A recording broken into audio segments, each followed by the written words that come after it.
Oh, some of the reviews for Rings of Power are here. Rings of Power Season 2, of course.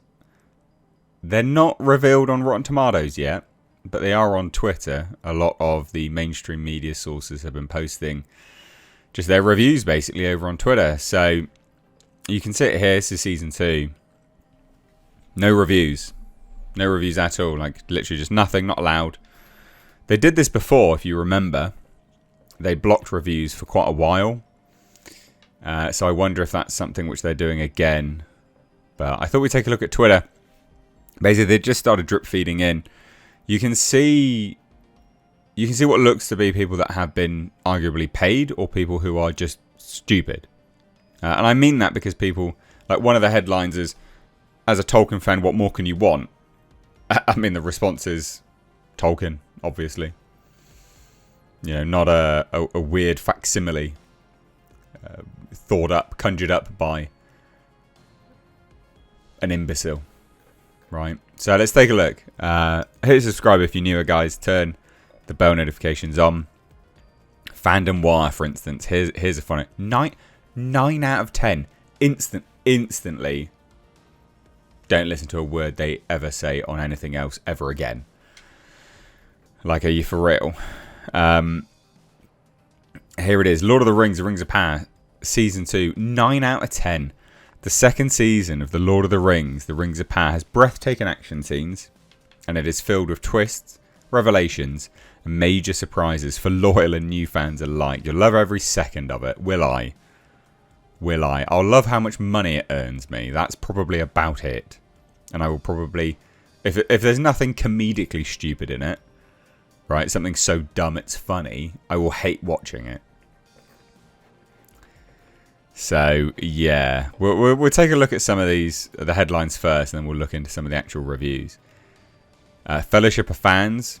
The heart and soul of Episode 3 goes to Isildur, whose character shines above the rest in this episode. Oh, good. Excellent. We're getting individual episodes, are we? Empire Magazine.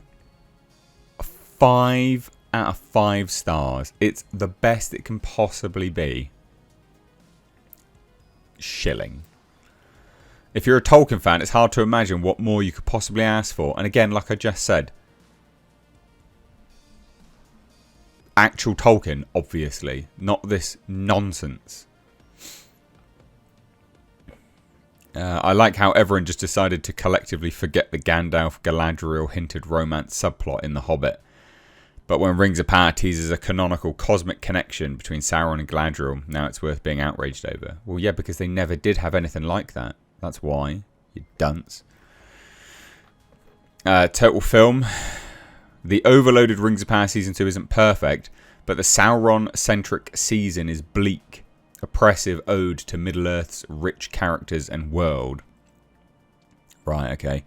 IGN, amazingly, didn't love it. I would have thought they'd have absolutely adored it. The Rings of Power Season 2 offers some dramatic action and deep pathos, but is dragged down by extraneous plots and characters, exactly like Season 1 to a degree then. Wow. Rings of Power Season 2 is a triumphant masterpiece. Masterpiece? Masterpiece. Behave. A brilliantly crafted saga worthy of Middle-earth, from epic battles and commanding performances to breathtaking visuals. This season reveals Sauron's most terrifying shadow like never before and will be a milestone in TV history. Will it, though? I think it'll be a milestone. Here's my prediction, right? It will be a milestone in TV history in how much money you can spend on something which has made itself irrelevant.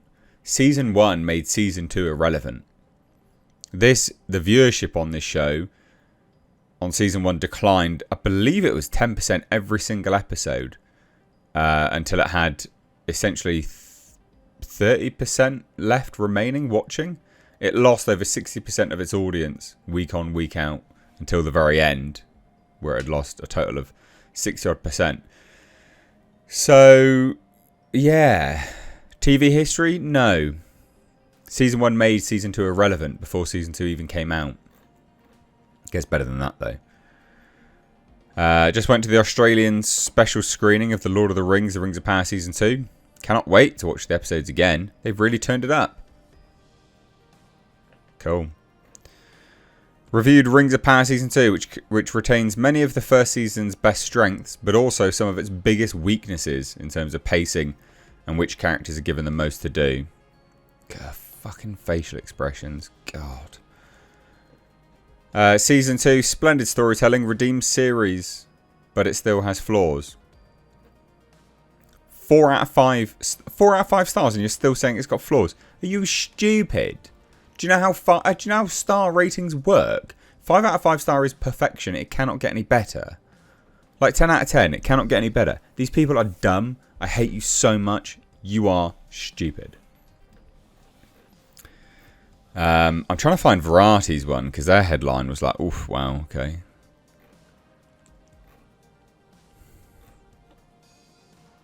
IGN again. Season 2 of The Rings of Power does a great job portraying Sauron's machinations, but too much time is spent on disconnected subplots. Yeah, pretty accurate to be fair.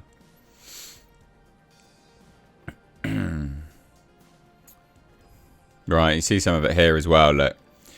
Watch the first 3 episodes of The Rings of Power Season 2, and, much like the first season, it's still jaw-droppingly beautiful, but I don't know, man. There were way too many moments which tested my patience. Oof. And you still gave it 3 stars. That's telling, isn't it? Total film, overloaded Rings of Power Season 2 isn't perfect. Oh, read that one already. My patience for The Rings of Power has long since run out. Can we finally admit the show is a boring, lifeless slog? It's from Variety.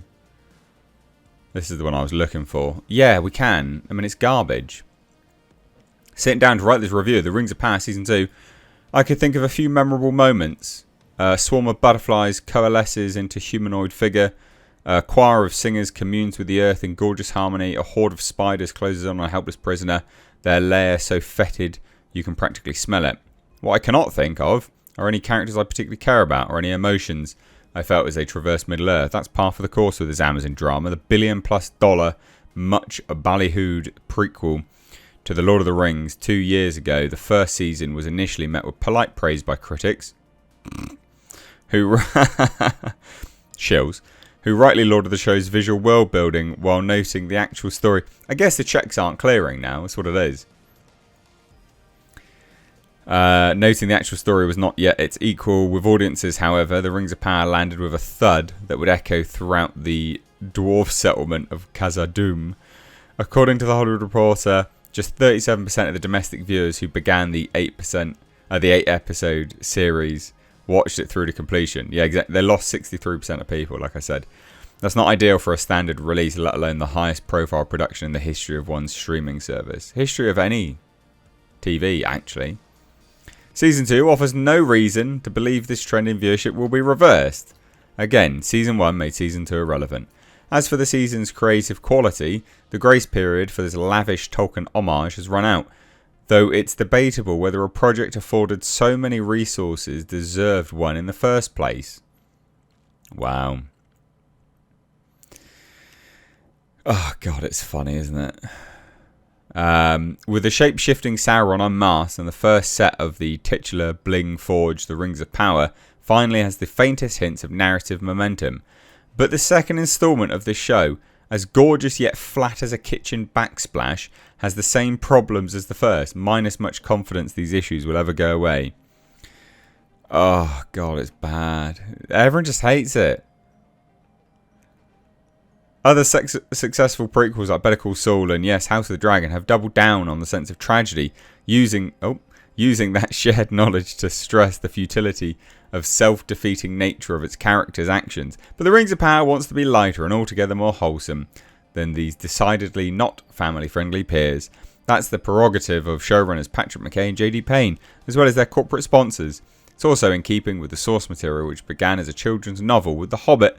Avoiding those themes still places even more weight on character development and other means of holding our attention. That's where The Rings of Power continues to fall short.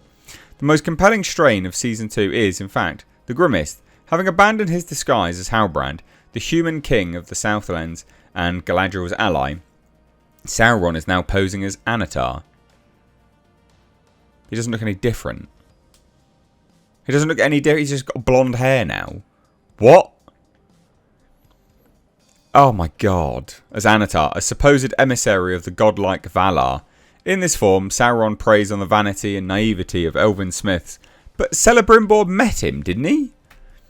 To manipulate his target into manufacturing the rings, the trio of objects made last season are a success, saving the elves from decay and giving their new wearers clairvoyant powers. Sauron builds on that triumph to cajole Celebrimbor into a much riskier endeavour, crafting rings for dwarves and even men, with Sauron on hand to corrupt the process and thus its final results.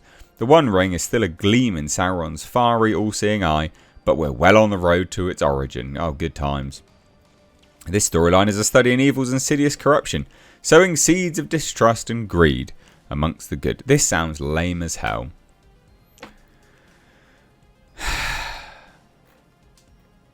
Do I even need to read any of this stuff? Anyway, it's getting absolutely terrible reviews from people who with a brain, it seems. Here's another one. Lord of the Rings, Rings of Power is back in full force for Season 2. And it just may be one fantasy series to rule them all. Jesus. To recapture the magic of Tolkien's work, the Rings of Power has proven it's entirely capable of doing. It must feel fearless right now. It's as though it's more afraid of what it might do rather than what it is doing. So people don't like it there. But people just hate it. Here's another one. The Lord of the Rings, Rings of Power Season 2 of Amazon's Fantasy is too epic for its own good. So, like, backhanded compliments now as well. Jesus.